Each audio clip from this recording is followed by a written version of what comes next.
Дорожный пристав взбудоражил автовладельцев. В городе прошли рейдовые мероприятия по выявлению должников. Финансовая помощь молодым умам. В Сибае прошел мастер-класс по участию в грантовых конкурсах. Жара не повод отменять тренировки. Сибайские баскетболистки успешно съездили на очередные соревнования и продолжают совершенствовать свое мастерство.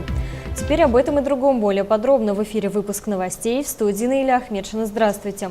Уплатить задолженности на месте или лишиться имущества.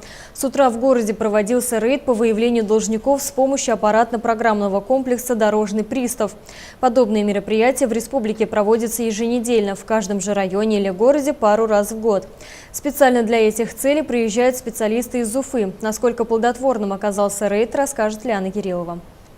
Должников по налогам, штрафам и платежам информационно-программный комплекс «Дорожный пристав» видят даже через 100 метров. Шансов остаться незамеченным в потоке машин не остается. Умная техника сразу определяет злостных неплательщиков. Камера сканирует номера и сравнивает с базой должников. Если номер совпал, то выводится звуковое сообщение. Сумма задолженности точно выводит? Да, выводится сумма задолженности, фамилия, имущество. Информация о выявленном должнике передается по рации судебным приставам-исполнителям, которые с помощью сотрудников ГИБДД останавливают машину неплательщика и сообщают ему о том, что аппаратно-программный комплекс «Дорожный пристав» выявил по данному государственному регистрационному номеру непогашенную задолженность. Если сумма задолженности составляет свыше 3000, то водителю-должнику остается либо на месте расплатиться задолженностью, либо расстаться с автомобилем или иным имуществом, на которое в рамках исполнительного производства налагается арест. Так, водитель автомобиля Opel Astra, имеющий задолженность за неуплаченные штрафы по линии ГИБДД в размере 30 тысяч рублей, предпочел спасти своего четырехколесного друга от эвакуации и на месте возместил все долги перед государственной казной. Водителю же минивэна Volkswagen на месте решить проблему не удалось. Автомобиль был эвакуирован. Как отмечают судебные приставы-исполнители, такая работа на улицах города всегда эффективна и значительно помогает снизить общую сумму задолженности. Сегодня на исполнении в Сибайском городском отделе находится порядка 13 тысяч исполнительных производств. Было большее количество.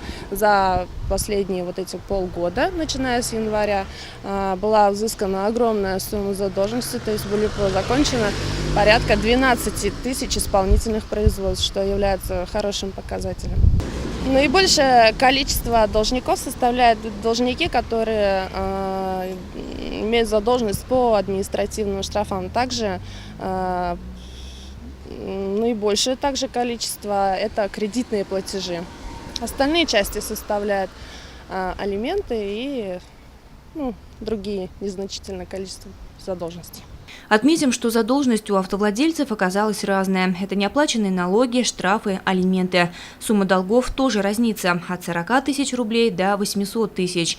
За полдня активной работы приставы взыскали на месте долги на общую сумму 35 тысяч рублей. Арестовано 7 автомобилей, в основном все премиум-класса.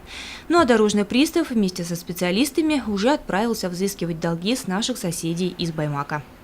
Лиана Кириллова, Олег Кадыров, Любовь Карпова для службы новостей. Вы – наше будущее. Как часто можно услышать эту фразу в адрес нынешней молодежи? Молодые, талантливые и амбициозные – это все про них. Учеба, различные тренировки, посещение форумных кампаний, несомненно, воспитывают в молодежи правильные ценности. Около 10 лет назад в нашем городе появился молодежный парламент при Совете городского округа города Сибай. Данная организация собрала самых активных и инициативных ребят, которые точно знают, чего хотят. Главная цель молодежного парламента при Совете городского округа – это изучение проблем молодежи и вовлечение их в активную общественную жизнь. Помимо этого, парламентарии регулярно организуют различные мастер-классы, которые помогают юным активистам набраться полезного опыта и получить ценные знания по самым разным направлениям. Основная задача молодежного парламента является то, чтобы представлять интересы молодежи нашего города, отставить интересы перед администрацией, в учебных заведениях и так далее. И вот сегодня проводится мероприятие, направленное на то, чтобы наша молодежь была грамотная в плане участия в грантовых конкурсах и молодежных форумах. В конце июля выезд членов молодежного парламента и активной молодежи города на молодежный форум башкирской молодежи. Мы тоже будем представлять свои проекты, защищать их и надеемся, что вот таких копилка наших побед по грантовым конкурсам она еще добавится. Один из представителей молодежного парламента Фаниль Бектимиров не понаслышке знает о результативном планировании целей. Совсем недавно он посетил молодежный образовательный форум «Ладога» в Санкт-Петербурге, где выиграл грант в размере 100 тысяч рублей на реализацию своего зеленого проекта. Сегодня своими знаниями и опытом Фаниль поделился с сибайцами. В Доме молодежи прошел его небольшой мастер-класс по участию в грантовых конкурсах. Мой проект называется «Зеленый проект», цель которого является формирование у подрастающего поколения осознанного и бережного отношения к природе. Эта цель будет достигаться путем ряда мероприятий, путем мастер-классов, дебатов, круглых столов, раздельного сбора макулатуры и остальных ряда мероприятий, которые будут направлены на достижение этой цели. И какую цель по итогу вы видите по окончании проекта? То есть охват более 5000 молодежи, проведение опроса, то есть потом по результатам проведения проекта сделать небольшой анализ, достигли мы цели или нет, если что-то нужно подкорректировать, подкорректируем, ну и подведем такие небольшие итоги. Участникам мастер-класса представилась возможность из первых уст услышать о пути зеленого проекта, за реализацией которого мы сможем наблюдать уже в скором времени. Я Фаниля знаю достаточно хорошо, и он презентует свои проекты, готовит и уже основательно, и презентует их, вкладывает все свои силы в них. Мастер-класс оказался очень полезным, и я считаю, что каждый, кто желает, он сможет создать какой-то свой проект и защитить его, получить грант. А у вас есть такие мысли в будущем? Хотели бы вы защитить свой проект, получить грант? Ну, идея есть одна, и я надеюсь, что она получится. Теперь участники могут смело заявлять, что умеют разбирать цель по системе SMART и знают, куда обращаться за финансированием. Для этого нужно сделать всего 2 шага – зарегистрироваться в системе Росмолодежь и выбрать форум, на котором вы представите свой проект.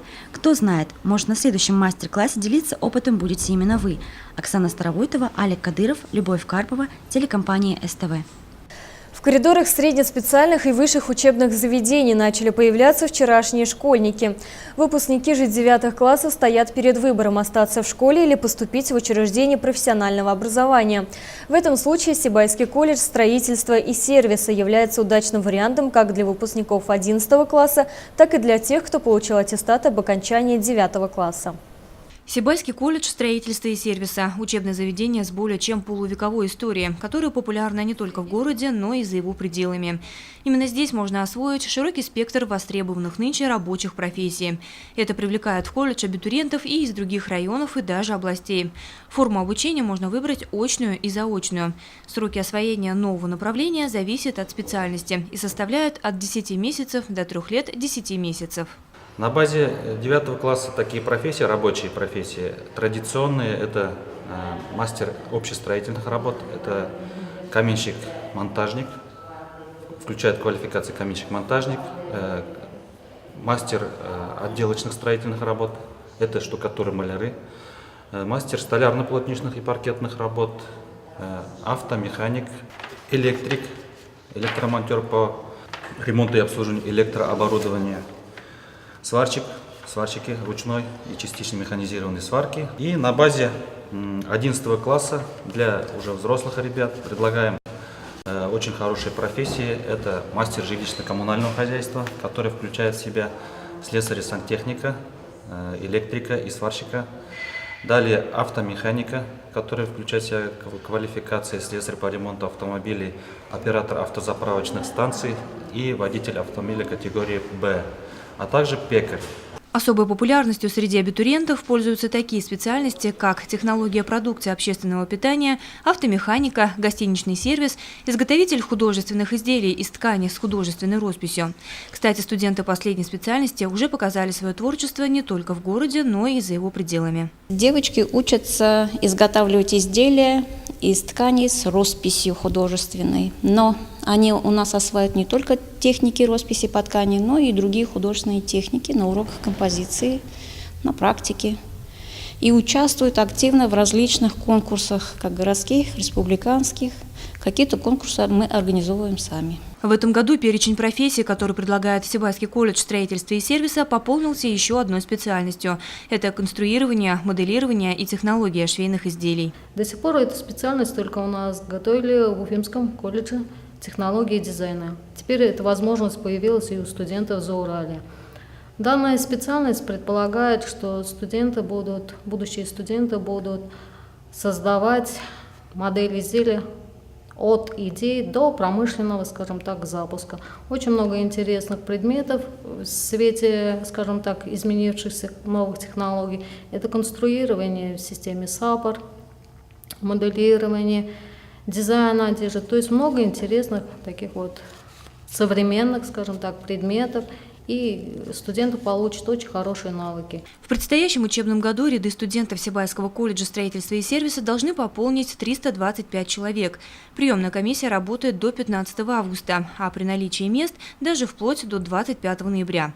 Приказ о зачислении первых поступивших выйдет в августе. Лиана Кириллова, Айгуль Хамитова, Али Кадыров, Любовь Карпова, телекомпания СТВ.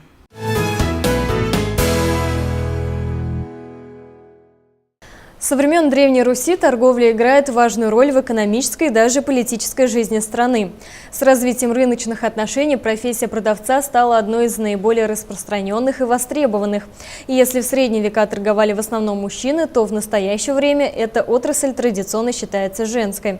В свой профессиональный праздник, отмечаемый в 4-ю субботу июля, значительная часть виновников торжества будет принимать поздравления, как правило, на рабочем месте. «Я, как и мой отец военный, защищаю страну», – шутит владелица магазина продуктов питания Лилия Токарь. Но как люди будут работать и развивать город без хлеба и вообще без жизненно необходимых продуктов? В этой сфере индивидуальный предприниматель трудится уже около 20 лет.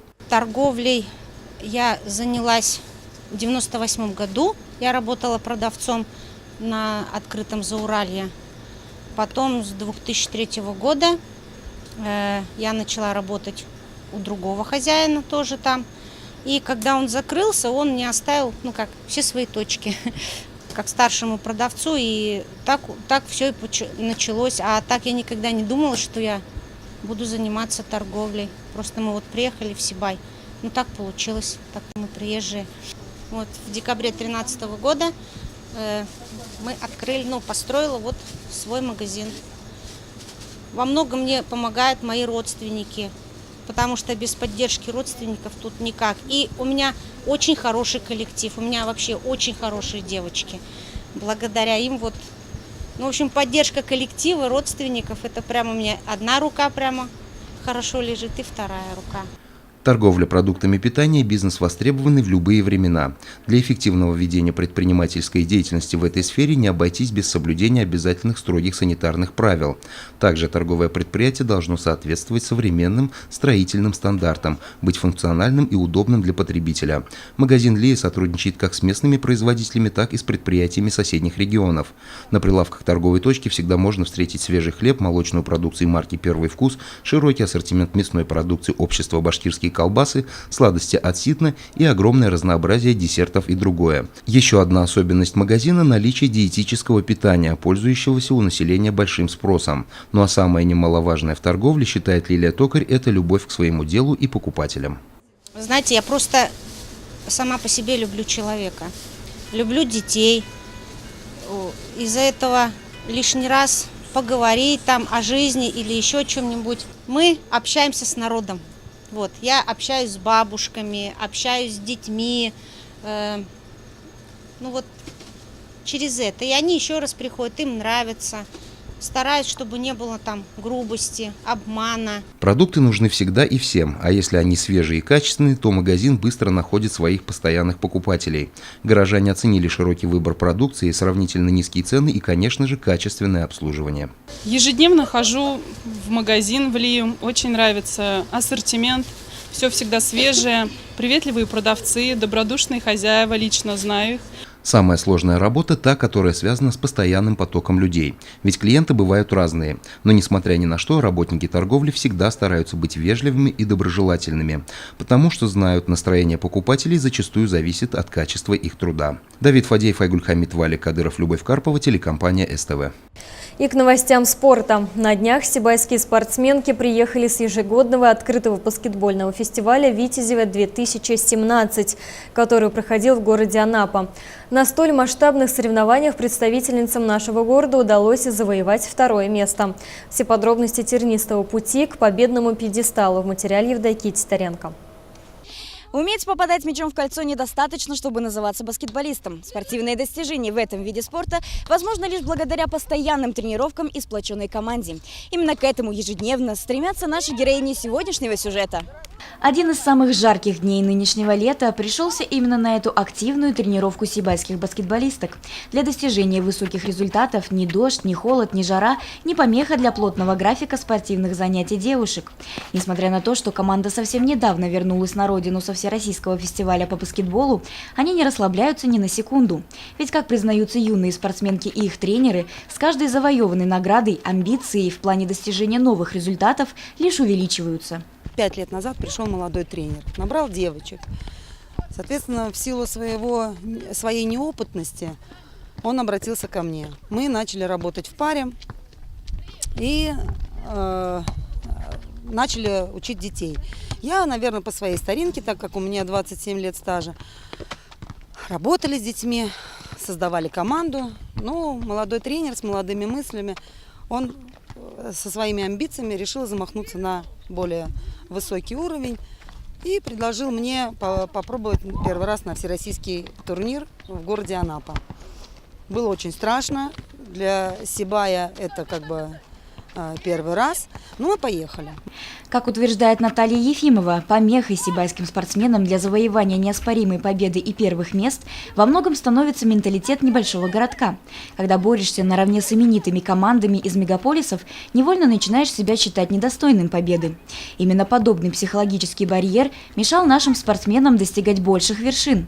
Однако со временем преданность любимому виду спорта, неиссякаемая поддержка близких и, конечно же, опыт участия в многочисленных состязаниях помогли завоевать нашим баскетболисткам награду такого масштаба, как второе место на всероссийских соревнованиях. Ну, в этом году мы, наверное, еще надеемся, что мы еще раз попытаем счастье, также будем выступать на зоне, и, может быть, дай бог, мы пройдем чуть повыше. Но это уже будет, наверное, зависеть от родителей, как они отнесутся к этим соревнованиям, потому что это также будут пропускаться какие-то определенные занятия. Вот. И хотелось бы, наверное, через телевидение попросить, чтобы родители еще раз нам как бы помогли, поняли, преподавателей. Дело в том, что, вы знаете, вот этим деткам всего по 14 лет. Но в свои 14 лет как бы они 3 раза были на море, они посмотрели Тольятти, они посмотрели Самару, Москву, Ногинск, Воронеж, мы ездили на турнир тоже всероссийский. То есть детки посмотрели географию России, и это немаловажно. То есть кроме соревнований мы делаем какие-то экскурсии, чтобы приехать в город и посмотреть действительно достопримечательности. Конечно же, достижения подобного уровня даются спортсменкам не просто так. Ради того, чтобы заниматься любимым делом и защищать честь родного города, нашим героиням приходится частенько пропускать занятия в школе. А это, естественно, сказывается на их успеваемости и психологическом состоянии. Какие физические и моральные тяготы переживают юные баскетболистки, наверное, по-настоящему знают только они сами. Однако после завоевания долгожданных трофеев на лицах лишь милые, усталые улыбки и безграничная радость. Сперва я просто начала ходить, мне интересно было. Сейчас мне эта игра начала нравиться. Получается, мне нравится, когда, например, даже вот во время игры, когда передачи на твои имена кричат. Это как бы не то, что приятно, это выглядит со стороны даже красиво, когда мы хорошо играем. Да, я бы хотела попасть, например, в сборную даже у ГМК или в Тринту московскую. Мне бы было интересно продолжить, получается, играть в баскетбол. Я уже играю 3-й год. Баскетбол — это для меня вот все. Команда уже стала как семья мне уже. Тренера как вторые родители. Я больше времени провожу с ними. И я уже, как сказать... Да, я уже не представляю жизнь, как без них уже буду. Вот уже скоро год и все. Может, они уже наберут новых. перед каждой игрой вот такой адреналин был, выигрыш и не выигрыш. Когда на 1 очко выигрыш, это вот самый страшный момент. Я боялась, конечно, ужасно, честно скажу. Вот. Я бы еще раз съездила в Анапу на соревнования, мне понравилось там. Юные спортсменки и их тренеры выражают огромную благодарность своим родителям и учителям за понимание и поддержку, а также представителям администрации города и сибайского филиала Учелинского ГОКа за поддержку и финансовую помощь. На достигнутом команда останавливаться не собирается, впереди еще много свершений. Коллектив же сибайской студии телерадиовещания поздравляет воспитанниц спортшколы и желает новых побед. Евдокия Титаренко, Алик Кадыров, Любовь Карпова, телекомпания СТВ. Такими были новости пятницы. Самую актуальную информацию вы всегда можете посмотреть на нашем официальном сайте sibaytv.ru. В студии работала Наиля Ахмедшина. Удачи, до встречи в эфире.